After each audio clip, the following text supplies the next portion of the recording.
Meu nome é Celise Beltrão, sou advogada e sócia da Engrácio. Quando o assunto é aposentadoria, eu já preciso explicar para vocês que não basta ter algumas contribuições altas para escapar do salário mínimo, não basta só cuidar da aposentadoria quando faltam ali 3 anos para se aposentar. Muitas pessoas ainda têm como referência como funcionava a nossa antiga Previdência.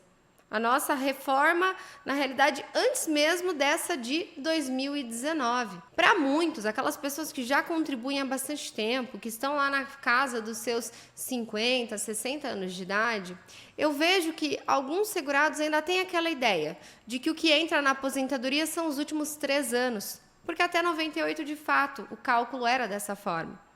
Só que nós tivemos mudanças e nós passamos a ter que considerar contribuições ao longo de toda a vida, a partir de uma data específica. Então, desde julho de 94, que é o momento que nós tivemos o plano real, passamos a ter a moeda que é válida até os dias atuais. Com a nossa reforma agora de 2019, mais uma vez mudou o cálculo, porque além de termos que pegar as contribuições de julho de 94, nós fazemos a média de todas essas contribuições. Antes, ainda dava para desconsiderar as 20% menores. Agora não, em um primeiro momento eu faço a média. E o que é fazer a média? É pegar todas essas contribuições feitas depois de julho de 94 e, inicialmente, dividir pelo número de salários considerados. Então, por exemplo, depois de 94 eu tenho 150 contribuições. Então, eu vou somar todas essas contribuições atualizadas e eu vou dividir por 150. Cheguei na minha média. Média é o valor da aposentadoria? Não, média é a base para uma aposentadoria, é a base de cálculo. Em regra, a média nós calculamos pegando todos os salários e dividindo pelo número de salários, certo? Só que nós temos uma regra específica que é a seguinte: se por acaso você tiver menos do que 108 meses, 108 salários depois de julho de 94, que equivale a 9 anos de contribuição, se você tiver menos do que isso, você vai ter que fazer essa soma toda e dividir por 108. Então, uma pessoa que tenha lá só 10 meses, 10 salários, vai dividir por 108.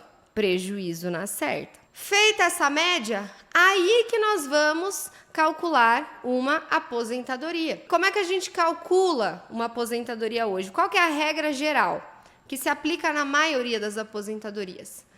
A pessoa tem direito de receber 60% da sua média mais 2% a cada ano que a mulher tem acima dos 15 de contribuição e o homem tem acima dos 20 anos de tempo de contribuição. Essa é a regra geral. Isso se aplica para uma aposentadoria por idade, para uma aposentadoria com idade progressiva, aposentadoria dos pontos. E aí nós temos também aposentadorias dos pedágios. Nós temos aí regra de pedágio de 50% e pedágio de 100%.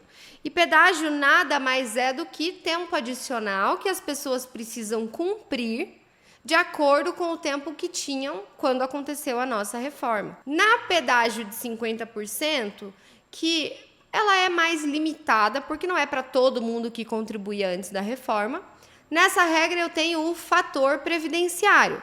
Quem é jovem e se aposenta com fator, sofre um certo prejuízo. Mas também não significa que sempre é a pior opção. Já aposentei muitos clientes que a melhor opção era o pedágio de 50%. Por mais que fossem receber menos mês a mês, iriam receber por um tempo muito maior e aí valeria a pena pegar essa aposentadoria. Já o pedágio de 100%, como o nome diz, a aposentadoria é de 100% da média. Então essa é uma forma de conseguir uma aposentadoria integral. Não dá para esperar ter uma aposentadoria mais alta sem o mínimo do planejamento. Isso não dá. Não basta só cuidar da aposentadoria quando faltam ali 3 anos para se aposentar, precisa se planejar. Tendo esse planejamento, aí sim que vocês vão entender o cenário individual de cada um de vocês. Compartilhem com quem precisa dessas informações, com quem está querendo se planejar para uma aposentadoria futura, quer escapar dessa aposentadoria de um salário mínimo, para todo mundo.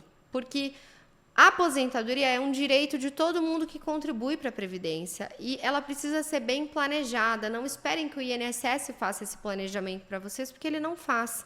É o segurado que precisa ter esse cuidado e se preparar de preferência com antecedência para que a aposentadoria seja algo positiva e também para que ele já faça planos, né, para o momento da sua aposentadoria.